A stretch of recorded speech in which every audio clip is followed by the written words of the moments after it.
Magandang hapon po, beloved pastor at eklesiya at sa aming mga bisita.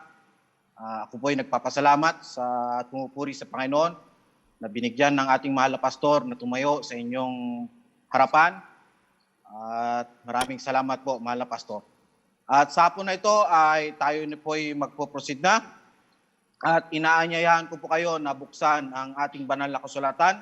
At inaanyayahan ko rin po kayo na tumayo bilang paggalang sa salita ng Diyos sa Matthew 21, verses 28 to 32 po.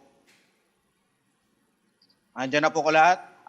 Babasahin ko na lamang po at susundan nyo na lamang ako sa inyong panalangin, sa inyong mga mata. At ang sabi po ng salita ng Diyos sa verse 28, "But what think ye? A certain man had 2 sons. And he came to the first and said, Son, go work today in my vineyard. He answered and said, I will not. But afterward he repented and went. And he came to the second and said likewise. And he answered and said, I go, sir, and went not. Whether of them twain did the will of his father? They say unto him, the first. Jesus saith unto them, Verily I say unto you, that the publicans and the harlots go into the kingdom of God before you. For John came unto you in the way of righteousness, and ye believe him not, but the publicans and the harlots believe him. And ye, when he had seen it, repented not afterward that you might believe him." Tayo muna ay dadako sa panalangin. Dakilang Ama na makapangyarihan sa lahat, sa gabing ito, sa hapon na ito, Panginoon, ay tumatawag kami sa totoong Diyos, sa God ni Abraham, God ni Jacob, at God ng aming mahal na Pastor Ben, Panginoon, at mahal Preacher Virgil. Panginoon, nasa hapon na ito, Panginoon, kayo po ay mangusap, magbigay ng pagpapala, Panginoon. Dalangin po namin, Panginoon, ng iyong awa, grasya at pagpapala, Panginoon, sa gabing ito. Patawarin niyo kami, Panginoon, sa aming mga pagkukulang, Panginoon. At sa hapon na ito, Panginoon, tanggapin niyo po sana ang papuri namin. Ang hangad lang po namin, Panginoon, ay mapapurihan ka, madakila ka, mapasalamatan ka sa aming buhay. Lahat po ito, Panginoon, ay aming dinadalangin sa pangalan ng Panginoon Kristo na aming Diyos at tagapagligtas. Amen. Okay, magandang hapon po uli sa inyong lahat. At alam niyo po, itong kwentong ito, itong parable na ito ay sinabi ng Panginoon Kristo at makikita po natin ang isang pamilya, na ang ama ay nag-utos. At ito ay may kahulugan po to na alam nyo, minsan sa buhay Kristiyano, sa gawain ng Panginoon, ay may mga Kristiyano sa simula ang sipag-sipag, na akala mo magagawa ang lahat, pero later on nawawala. Pero meron naman yung akala mo wala lang, pero nagagawa, natatapos ang pinapagawa, At katulad sinabi ng Panginoon dito, at ni-rebuke niya yung mga listener niya rito. At ganun din po, ay sa hapon na ito, pinamagatan ko ang message na ito na whether of them twain did the will of his father. Whether of them twain did the will of his father. Alam niyo po, at sumagot ang mga tao nung tinanong ng Panginoon, the first, yung nakagawa po. Kaya para sa mas lalong maintindihan, yung performer ang sinabing siya ang nakagawa ng Panginoon, ng kagustuhan ng Ama, Pero alam niyo po, itong pamilya na ito, masasabi ko na pamilya, na kaya nagawa ng anak, gusto ko pong ipagbigay din, na kaya po, ako'y naniniwala, na kaya po nagawa ng anak ang ipinapagawa ng Ama dahil may mabigat na role ang Ama. Alam niyo ba? May mabigat na role na gawa. Na responsable ng Ama. Dahil Happy Father's Day po. At Happy Father's din po sa ating mahal na pastor, sa mga tatay, mga elders ng ating mga sa ating eklesiya. Sapagkat alam niyo po, nung sabi ng salita ng Diyos, lahat ng nagsitanggap ay naging anak ng Diyos. At tayo po sa eklesiya ay anak tayo. Isang pamilya po tayo rito. At ang katotohanan po na hindi natin ito pinili na mapabilang tayo rito sa gawain. Diyos ang naglagay sa atin. Ako po ay naniniwala dyan. Kaya kung ang ating mahal na pastor ang naniniwala ko na Diyos ang naglagay para siya ang ating spiritual father. Ano po? Sapagkat, alam niyo po, ako'y naniniwala na itong amang ito, kaya nagawa ng anak na pinapagawa dahil sa ipinakita ng ama sa kanya. Ako'y naniniwala na itong ama ang ito ay isang mabuting ama, hindi responsableng ama. At ako'y naniniwala na itong amang ito ay may takot sa salita ng Diyos. Alam niyo ba, sapagkat itong amang ito, ako'y naniniwala na ipinamumuhay niya ang Philippians chapter 4, verse 9, na ang sabi ko dyan, salita ng Diyos, those things we have both learned and received and heard and seen in me, do, and the God of peace shall be with you. Itong amang ito ay naging isang halimbawa. Siya ay naging guro, siya ang nagturo. Pero hindi lamang nagturo, siya ay tinuruan niyang anak at ipinakita niya. At masasabi ko po sa eklesiyang ito ng ating mahal na pastor, ito po siya ang nagturo sa bawat isa. Tinuruan niya ang aking mahal na preacher Virgil, kaya po naituro sa akin na hanggang ngayon, sa biyaya ng Panginoon, sa 13 years, ay nasa gawain pa ng Panginoon, sa biyaya ng Panginoon. Itinuro niya ang mga bagay-bagay na ito, kaya ako ay nandito pa sa inyong harapan. Kaya dapat, mga kaibigan, alam nyo po, pagka ipinanganak ka sa isang pamilya, hindi mo naman ginusto na yan ang pamilya mo. Binigay ng Diyos. Halimbawa, kapag ipinanganak ka sa pamilya ng Ayala, privilege yun. Privilege yun kasi hindi ikaw ang tinitignan nila na anak, yung ama mo, yung apelyido mo. Alam mo, kaibigan, mga kapatid ko sa pananampalataya, dapat tayo ay magpasalamat sa Panginoon. Sapagkat tayong mga MBBians, hindi po basta-basta ang ating pastor. May taglay tayo na katangian na pwede nating ipagmalaki. Alam niyo po, kaya sinasabi ko lagi na ang MBB ang the best na Baptist. Alam niyo po, sapagkat, alam niyo po, mga kapatid ko sa pananampalataya, naranasan ko, kahit saan ako pumunta sa Pilipinas kung magbakasyon ako. Pag nagpakila, syempre, papakita ko ang eklesiyang MBB ay the best. At pag nakita nila, sabi nila, sino ang nagpapakilala ko? Ako ay isang preacher ni Pastor Benny Abante. At pagkarinig pa lang ng Pastor Benny Abante, pambihira, nagbabago ang atmosphere. Kaya sa pagkakataon na yun, kaibigan, naunawaan ko na hindi na ako ang tinitignan ng tao na yun, yung pastor na yun. Kundi ang aking pastor, ang aking mahal na pastor. Yung Pastor Benny Abante. Kaya privilege po na maging isa kang MBBians. Kaya dapat maging proud po tayo. Alam mo, pinagpipreach ako sa eklesiya nila. Pero hindi na ako yun. Nakikita nila ang aking mahal na pastor. Kaya syempre, ayaw ko rin pahiyain. Pinagmamalaki ko ang aking mahal na pastor, ang aking mahal na preacher, maraming Pastor Benny.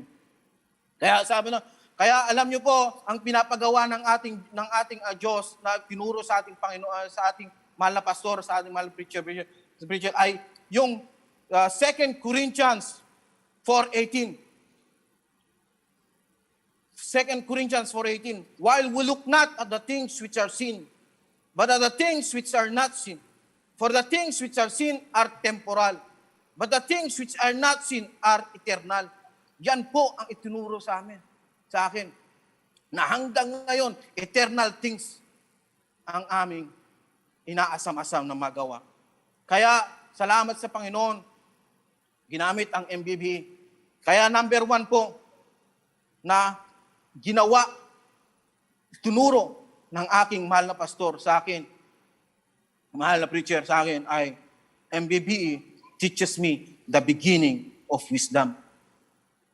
Sabi mo, the beginning of wisdom. Natuto ako. Sa Job chapter 28, verse 12-28, nanyahan ko kayong buksan doon.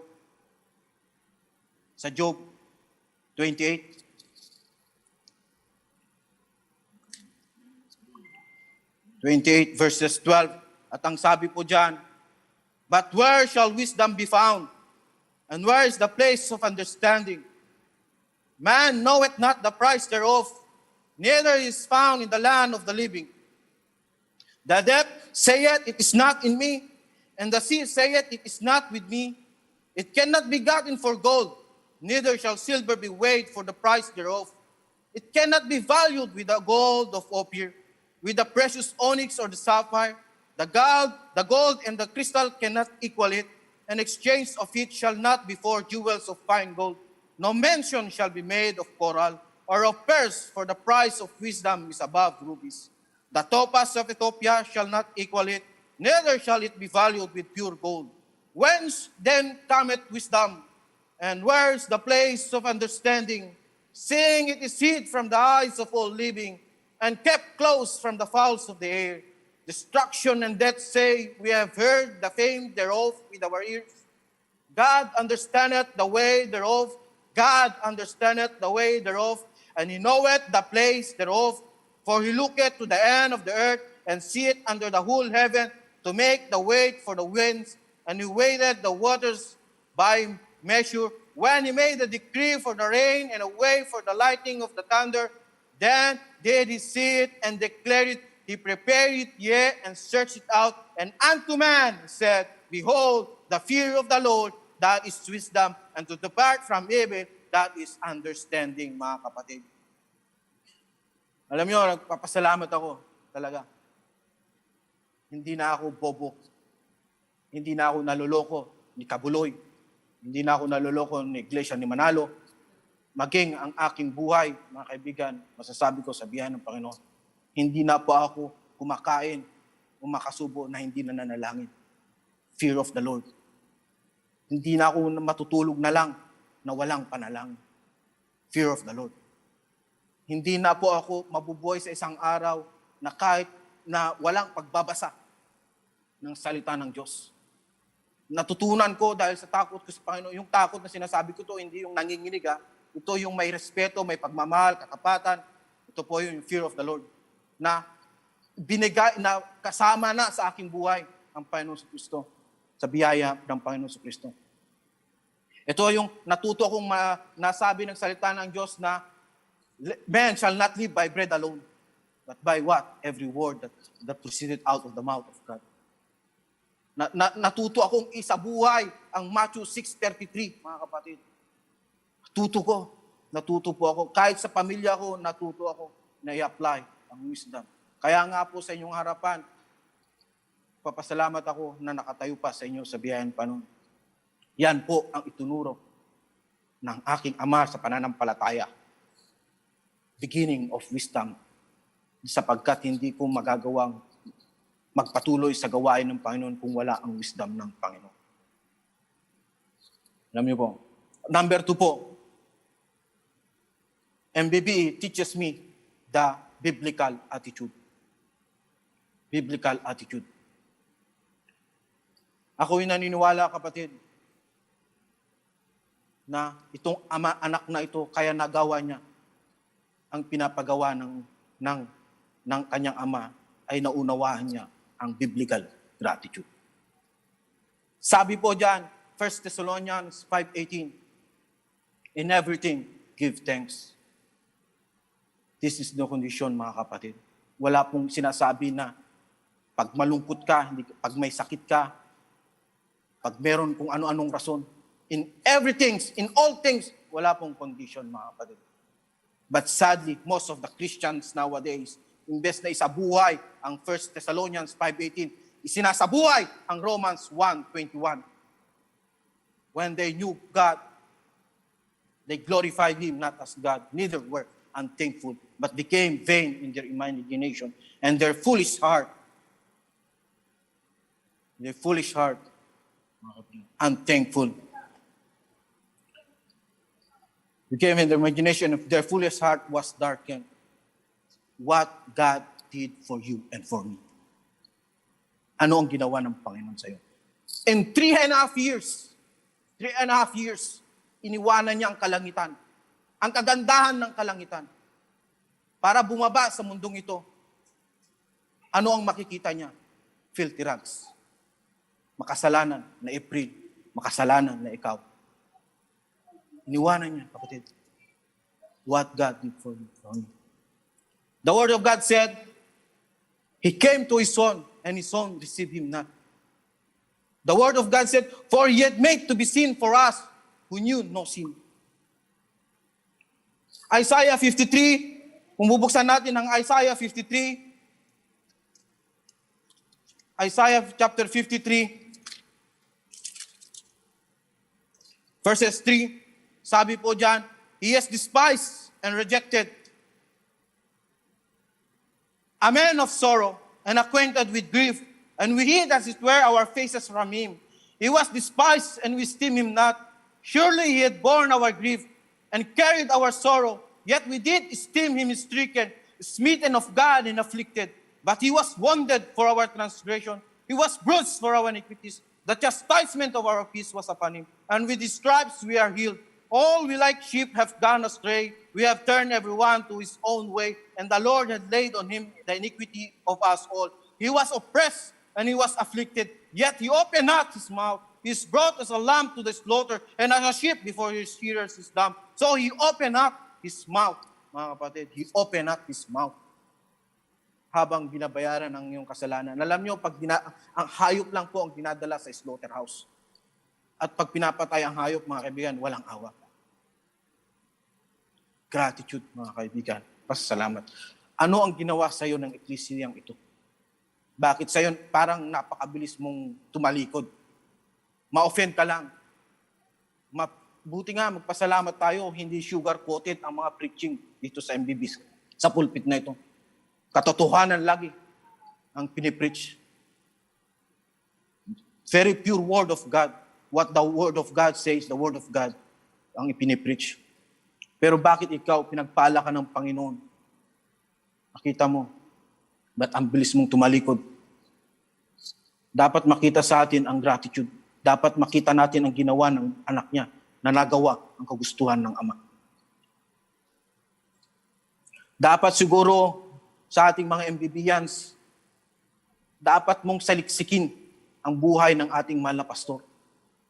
Katulad kapon ng kwento niya, tamang-tama po itong message na ito. Nagtestimony ang ating mahal na pastor. Naglakad, nagsakripisyo, nagutom, napahiya, tinatawanan. Isipin mo, ang sakripisyo ng ating mahal na pastor sa atin. Kaya nga, napakaganda ang ating buhay sa kalagayan ngayon dahil sa kanyang paghihirap.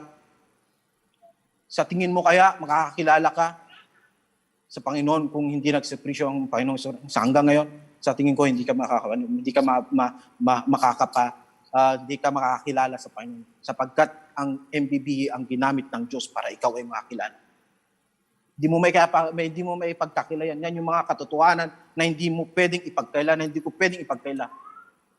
Katotohanan po yan. Dapat alamin mo para matutunan mo ang magpasalamat. Kumanda ang ating buhay.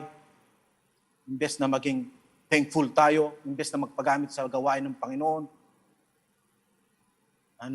Relax. Hindi na nagpapagamit. Pagka gustong tumalikod, tatalikod sa gawain ng Panginoon. I'm thankful. Sana hindi makita sa atin dahil ang ating pastor ay hindi yan ang itinuro. Ang ating preacher, hindi yan ang itinuro sa atin. Number 3, MBBE teaches me the biblical obedience. Natapos niya po, mga kaibigan. Natapos niya po. Ang example natin dyan, alam nyo, lagi kong naalala ang payo na aking malapit preacher. Ito ay siguro naniniwala ko nang galing sa ating malapasto. Sumunod ka lang. Katulad ng buhay ni Abraham nung inoffer ang kanyang anak. Sumunod lamang siya. Alam nyo, sabi po, pero gusto ko alam nyo po, sa pagsunod natin kaya nasusway tayo. Kasi iba-iba ang pinapaniwalaan natin, pinapakinggan natin. Kaya mag-iingat po tayo sa ating counselor, sa pagsunod sa ating Panginoon. Proverbs 11:14, sabi po, in the multitude of counselor, there is safety. Mag-iingat po tayo kung sino yung counselor mo sa pagsunod. Kung ang counselor mo ay hindi cheerful giver, hindi nagagamit sa gawain ng Panginoon, hindi nagsisilbi sa gawain ng Panginoon, ang sasabihin po niyan sa iyo, lumayas ka sa gawain ng Panginoon. Mag-iingat ka. Mag-iingat po tayo. Pero kung ang counselor mo, katulad ng mga elders na tapat na nakikita natin, na nagpapakita ng magandang halimbawa, katulad ng ating pastor, katulad ng ating preacher, sasabihin niyan sa'yo, magpagamit ka, magsilbi ka, magbigay ka ng papuri sa Panginoon. Kaya mag-iingat po tayo sa ating counselor. Manood ka sa mga preaching na ating mahal na pastor. Tuturo sa atin lagi ang tamang pagsunod. Alam nyo, minsan, talaga, kahit may mga kapatiran din. Ito, narinig ko rin at ginagamit ko rin. May mga kapatiran na ang rason iba minsan. Na-imbes na udyukan kang magpagamit sa Panginoon, ay sasabihin sa'yo, ba't ka nagbibigay? Ay, kukunti na nga lang ang sahod mo. Ba't ka sumusunod? Eh, yan, Friday na lang ang off mo. Ba't ka mag-aasin pa? Sabihin mo sa kanya, ito ang sinabi ng aking preacher. At ito rin, alam ko, sinabi ng mahal na pastor sa kanya. Sabihin mo sa kanya, huwag mo akong istorbihin. Ako'y nagsisilbi sa totoong Diyos. Counselor, napakalaga po sa pagsunod natin. Sino ang counselor mo? Number 4, MBBE teaches me the biblical giving. Way of life ng MBBE ang pagbibigay. Ang talent mo, ang time mo, ang treasure mo, mga kapatid. Para kanino yan? Saan mo gagamitin? Kailan mo gagamitin? Para kanino yan? Kung hindi ngayon, kailan mo isusuko yan sa Panginoon?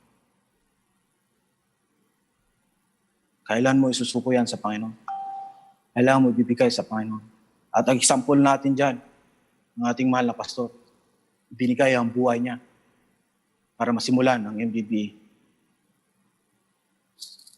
Ang ating mahal preacher, ang mga elders ng church na ito. Kumusta, mga kaibigan, ang talent mo, ang time mo, ang treasure mo. Number 5, MBBE teaches me the biblical humility. Alam nyo, mga kaibigan, dahil sa katapatan ng Panginoon, kahit nga hindi ka magtapat basta nasa MBBE ka lang, pagpapalain ka ng Panginoon. Totoo, marami akong nakikita sa 13 years ko sa gawain ng Panginoon. Bakit? Ang pagpapala ay nanggagaling sa ating mahal na pastor. Binibigay yan sa Panginoon. Binibigay ng Panginoon yan at naaagusan lang tayo. Alam nyo, sa ating biblical humility, James 4:6. James 4:6. Napakaganda po. James 4:6. Sabi po dyan, but he giveth grace, but he giveth more grace. Wherefore he saith, God resisted the proud, but giveth grace unto the humble. Darating, mga kaibigan, dahil sa katapatan ng Panginoon. Darating na ikaw na naglalakad papunta sa trabaho mo, sa bahay mo, sa gawain, magkakaroon ng sasakyan. Darating, nababaguhin ng Panginoon ang barya-barya mong pera, magiging papel-papel. Darating yan. Pero makikita kaya ang humility na hinahanap ng Panginoon sa iyo? Aayusin, darating na magiging maayos ang pamilya mo. Hindi mo may pagkakailanan nung dumating ka rito. Wasak ang buhay mo. Walang patutuhang maliwanag. Pero nung darating ang panahon na pag-aayusin ng Panginoon yan, pagpapalain ka ng Panginoon, ang humility kaya, makikita pa kaya? God resisted the proud, but He gave it grace to the humble. Ako, hindi po ako nagsisisi na nung una akong dumating, ang una kong ministry ay maglinis ng gawain, mag-vacuum, maghugas. Hanggang ngayon, naglilinis at naghuhugas. Hindi po ako nagsisisi na nung nagkaroon ako ng sasakyan, 2009, from the very first day hanggang ngayon, ako ay nagsusundo. Inaabot ka ng madaling araw, Alam niyo po rito, ang hinahatid namin ay mga kapatiran, minsan nasa 350 kilometers balikan. Ang kagandahan lang rito, nakakatakbo ng 140 kilometer per hour. Kagandahan, kaya mabilis lang. Pero gasolina mo, pagod mo, sasakyan mo, lahat sa'yo. From that day hanggang ngayon, hindi ko kaya ngayon, hanggang ngayon, ako ang director ng transport ministry. Sa'yo, kaibigan, inangat ka na ng Panginoon. Binigyan ka na ng magandang sasakyan. Binigyan ka na ng magandang trabaho. Makikita kaya ang humility pa rin? Makikita kaya ang humility mo pa rin sa mga may authority? God resists the proud. Hindi mo magagawa ang kagustuhan ng Panginoon kapag hindi mo tinanggal sa sarili mo ang proud. Ba't di natin gayaan ang ating mahal na pastor? Despite sa kanyang schedule, despite sa kung ano na engagement niya, despite sa hindi niya kinakalimutan ang gawain ng Diyos.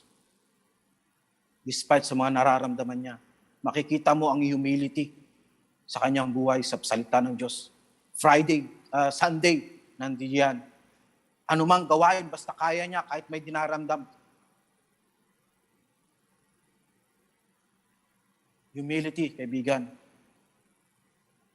Sa aking pagtatapos, mabilis lamang po, sa aking pagtatapos,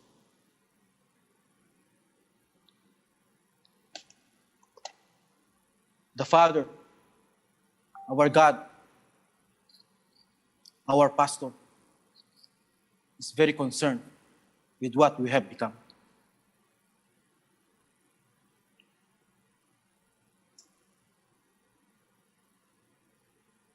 Revelation chapter 22 verse 12, sabi po dyan,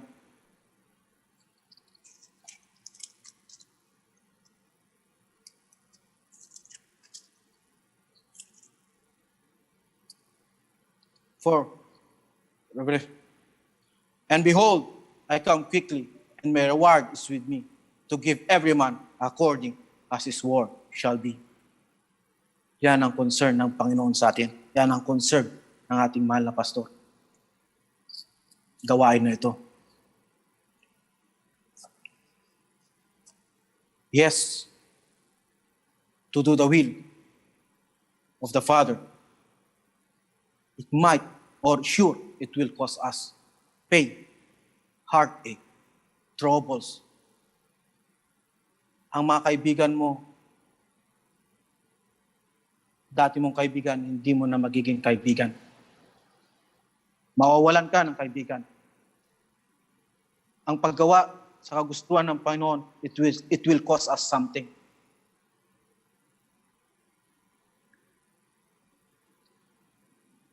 It will cost us something. Yes. Darating ang pagsubok sa ating buhay. Alam ng Panginoon yan. Kaya alam ng ating mahal na pastor yan, ang Christian, kaya tinuturo ang mga katangian na ito. Para sa panahon na yon, hindi tayo bibigay. Katulad ng unang anak. Nag-struggle muna sa kadahilanan na hindi natin alam. Pero nagawa niya. Heartache will come, mga kapatid, sa paggawa sa kagustuhan ng Panginoon. Sure. Pero ang kagandahan niya, eternal things naman ating ginagawa. Kaya sa gabing ito, sa hapon na ito, mga kapatid, ating siyasatin, mga kapatid, saan ka sa dalawang ito? Whether of them twain did the will of his Father. Saan ka? Sana maging pagpapala ang mensaheng ito sa atin. Sana sa hapon na ito, naunawaan mo ang kagustuhan ng Panginoon sa iyong buhay. Purihin ang Panginoon. Purihin ang Panginoon sa Kristo sa ating buhay lamang. Salamat po, mahal na pastor. Salamat po. Ano ang iyong buhay? Sabi sa ika-4 na kabanata pang 14 na bersikulo sa Aklat ng Santiago, ano ang buhay? Kaya nga'y isang singaw na sa sandaling panahon ay lumilitaw at pagdakay napapawi.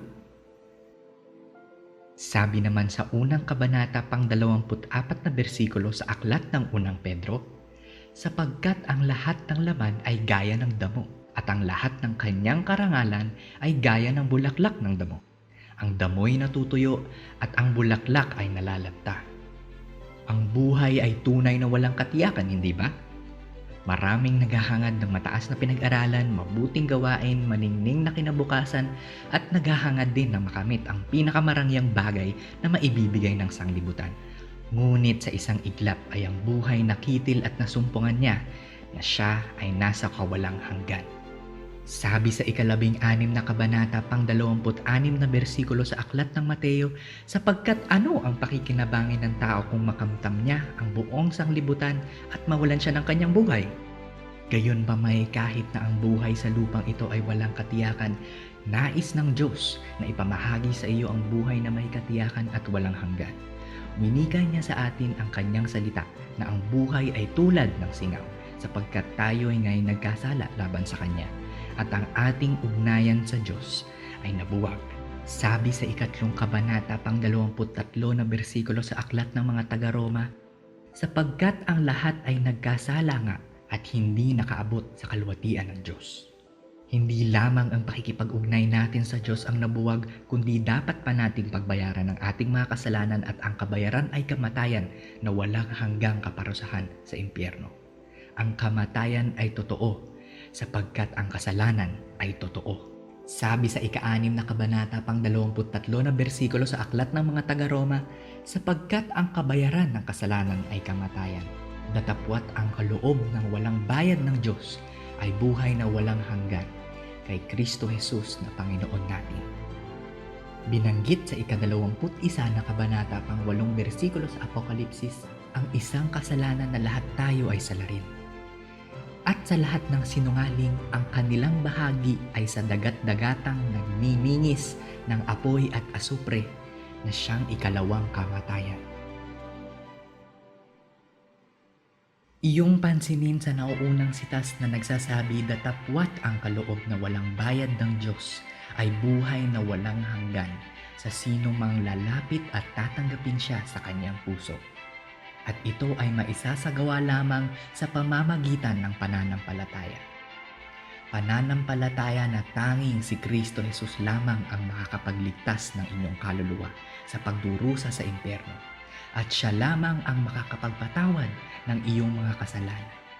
Hindi ka maliligtas sa pamamagitan ng iyong mabubuting gawa, ng relihiyon o ng iyong sarili man, sapagkat si Jesus lamang ang tagapagligtas. Sabi sa ika-2 kabanata, pang 8 hanggang 9 na bersikulo sa Aklat ng mga taga-Efeso, sapagkat sa biyaya kayo'y nangaliligtas sa pamamagitan ng pananampalataya, at ito'y hindi sa inyong sarili, ito'y kaloob ng Diyos. Hindi sa pamamagitan ng mga gawa upang ang sino man ay huwag magpapuri. Sabi naman sa ika-14 na kabanata, pang 6 na bersikulo sa Aklat ni Juan, sinabi sa kanya ni Jesus, "Ako ang daan, ang katotohanan, at ang buhay. Sino man ay hindi makaparoroon sa Ama kundi sa pamagitan ko." Dapat natin alalahanin ang pag-ibig ng Diyos sa atin na nagsugo sa kanyang bugtong na anak upang mamatay sa krus sa ikaliligtas natin sa ating mga kasalanan. Kung ikaw lamang ay magtitiwala sa Kanya, ipahahayag ang iyong mga nagawang kasalanan at inihingi sa Kanya ng kapatawaran. Siya ay nakahandang patawarin ka at pagkalooban ka ng buhay na walang hanggan. Sabi sa unang kabanata pang 9 na bersikulo sa Aklat ng unang Juan, kung ipinahahayag natin ang ating mga kasalanan, ay tapat at banal siya na tayo'y patatawarin sa ating mga kasalanan, at tayo'y lilinisin sa lahat ng kalikuan. Sabi naman sa ika-5 kabanata pang 13 bersikulo sa Aklat ng unang Juan, ang mga bagay na ito ay isinulat ko sa inyo upang inyong malaman na kayo'y mayroong buhay na walang hanggan. Sa makatuwid ay sa inyong nananampalataya sa pangalan ng Anak ng Diyos. Sa iyo, kaibigan, Tatanggapin mo ba si Kristo Jesus sa inyong puso? Maisasagawa mo ito ngayon. Kung nais mong tanggapin siya kaibigan sa iyong puso ay wikain mo ito. Panginoong Kristo Jesus, alam ko na ako ay isang makasalanan at nakatakdang mabulid sa impyerno. Aking pinagsisisihan ang aking mga kasalanan at tinatanggap kita na sarili kong tagapagligtas at Panginoon sa pamamagitan ng pananampalataya. Maraming salamat, Panginoon, sa pagpapatawad mo sa akin at sa pagkakalinis mo sa aking mga kasalanan at sa pagkakaloob mo sa akin ng buhay na walang hanggan. Sa pangalan ni Jesus na aking tagapagligtas. Amen. Kung ikaw ay pinagpala ng iyong napanood o nais mong maunawaan pang lalo ang tungkol sa salita ng Diyos, hayaan mong makipag-ugnay kami sa iyo. Ibigay lamang ang ilang mahalagang impormasyon sa iyong sarili sa pamamagitan ng aming online form. I-type ang go.mbbe.org/accept sa inyong internet browser at punan ang mga impormasyon ukol sa iyong sarili. Maaari ka ring magtungo sa mbbe.org para sa iba pang impormasyon tungkol sa aming mga gawain at pagsamba. Kagalakan namin na ikaw ay makilala bilang isang bagong kaibigan at kapamilya kay Kristo, ang iyong sariling Panginoon at tagapagligtas.